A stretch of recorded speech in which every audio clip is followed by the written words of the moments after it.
Guys, my name is Nonematigela. Welcome to my YouTube channel. So today I want us to talk about something else that matters, that did not make sense. You know what? What I like about the witness that is on the box, which is the accused Bongani Danzi, he is exposing the state case. He is exposing the cold storage unit big time. Even the documentation that you find there, it's exposing them big time because something is not right with this with the case. Something is seriously not right with the case. So, in the early hours of the 19th of June, quarter past 4 a.m., there was a ride that was not logged properly. Moroka SEPS mystery is what we are going to talk about, right? And the time that should never be forgotten because 6 hours Bongandans was on the road without food. Without food, Ngosiam. Quarter past 4 in the morning, not in the afternoon, not in the during office hours, not after a phone call to a lawyer. In the morning, 4 a.m., quarter past 4 a.m. Get that right. A time when all cells are quiet, when paperwork sleeps, when accountability is weakest, and that's exactly when the cell door opened. Because once you understand how this man was removed from his cell, you begin to understand why the state is uncomfortable with this day. Because what? They said to him, get up, get dressed, let's go. The door opens, not gently, not casually, a command, get up, get dressed. No explanation, no warrant read, no destination mentioned. He already has pants on, his t-shirts is hanging on the window. He puts it on, adds a jacket. It's cold and it's June. It's on the 19th of June, early hours in the morning. Two doors standing between him and the outside world. And before the second door opens, the handcuffs go on because that was his life. Not after questioning, not after resistance, before movement. That detail matters because restraint before explanation is not procedure, it's control. And now they walk him down the passage. A vehicle is already waiting. The gate to the cells is locked behind them. Inside the car, there is Mabena. And another officer doesn't get in immediately. That was Mohane, right? He disappears through another door. No explanation where it leads, no explanation why. He returns, gets in, the car reverses. And just like that, they leave the police station that Danze was in. No one says where they are going, not one word. And listen carefully to this. This isn't a man claiming confusion years later. This man is describing real-time ignorance. I did not know where we were going. That's what you are saying. Along the way, more officers appears. Names surfaces later because at that time he didn't know who were they. That was Butelezi and Jonathan. They joined them. He doesn't know how and when, but he sees them. But where did they join? He does join. He doesn't know that. That is very important also because when roots are unclear, chain of custody becomes very foggy. Do you understand? They arrive somewhere. Only later in court does he hear the name Moroka Police Station. At the time, nothing. He didn't know where he was because Bongani doesn't know Gauteng very well. But outside the gate, something strange. People are there, picketing, singing, holding placards at dawn. An escort vehicle at GTI goes in first, the crowd departs, then his vehicle follows. Ask yourself, why the escort? Why the timing? Why crowd already present? Now, this is not in the AMs. This is after they come back from where? From Moroka. From Moroka police station. Now, hours without footstep, right? Because Untanzi, he doesn't know. That was them in Foslaura's court where there were people with placards or whatsoever. That was in Foslaura's court. Okay, they move there. Once inside Moroka police station, nothing happens, and that is not an exaggeration. He does not enter the building, enter an office, speak to an officer inside, meet a colonel, sign a statement, he stays inside the vehicle. They stayed, I think when they moved at 4:15, they went to Moroka. Maybe there was a meeting that was supposed to happen there. but something got them held up. They ended up going to Vosloorus, I suppose, back to Morocco then. And then Mokgane goes out. After an hour, Mokgane goes out, takes a phone call, return to the car because it was cold.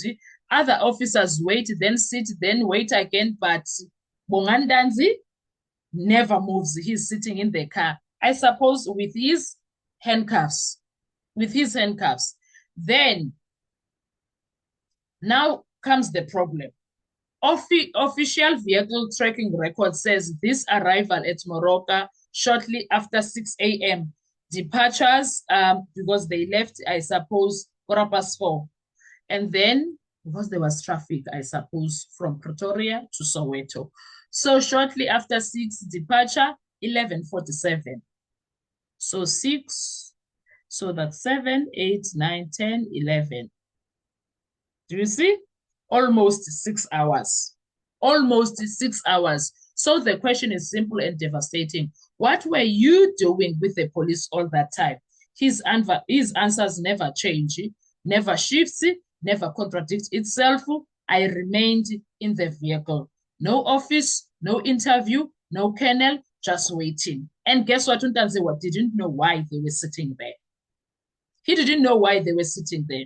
Then comes the claim from the other side that he was taken into an office, that he met a senior officer. His response was very calm. Direct, unshaken, that is not the truth, my lord. I never left the car. And here's the danger for the prosecution when it comes to that. If he never left the vehicle, then 6 hours must be explained, not emotionally, not politically, procedurally. What was he doing for 6 hours? What was he doing for 6 hours? It must make sense. And then they ask again, Ramsipile, what time did you leave? He answers, honestly, I don't know. No watch, no clock, no phone. Just cold seats, handcuffs, and waiting.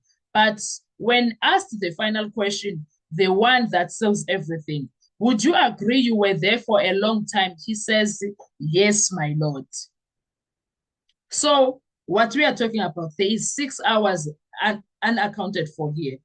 No one is accounting for. What were you doing with uBongani Ntanzi for 6 hours? What was happening? Why was he out? What was going on?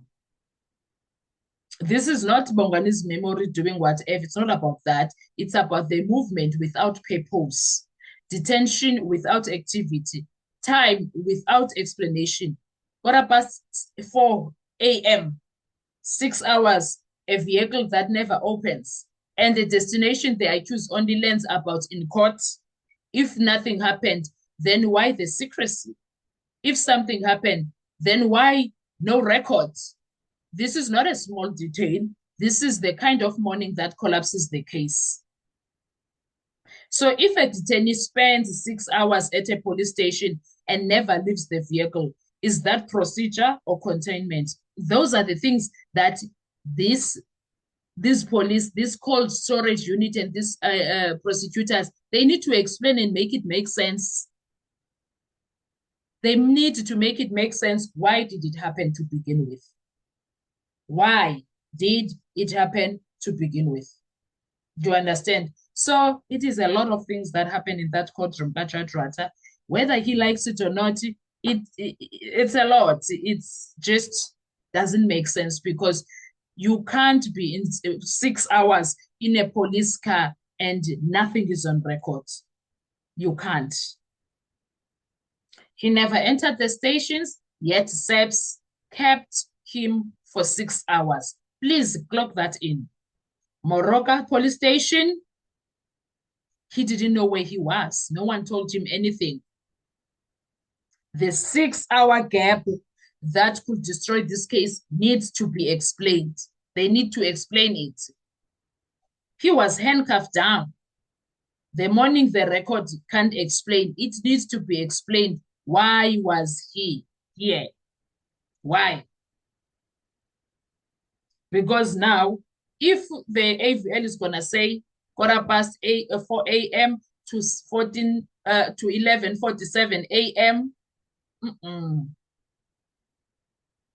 Then that means SEPS has a time problem. This right before the confusion and why it matters, it needs to they need to tell the court why it happened. Why? They need to explain this. They need to make it make sense. Why was Bongani Danzi detained in a car for 6 hours? And you have no record of it, of what was happening. And when he says he was beaten up, people deny it. Kanjani. People are denying that he was beaten up. You can't deny something like that. You can't. Anyway, guys, what are your thoughts when it comes to this? Let's talk comment section. I want to hear your views. Thank you so much. I will see you on our next video. Bye-bye.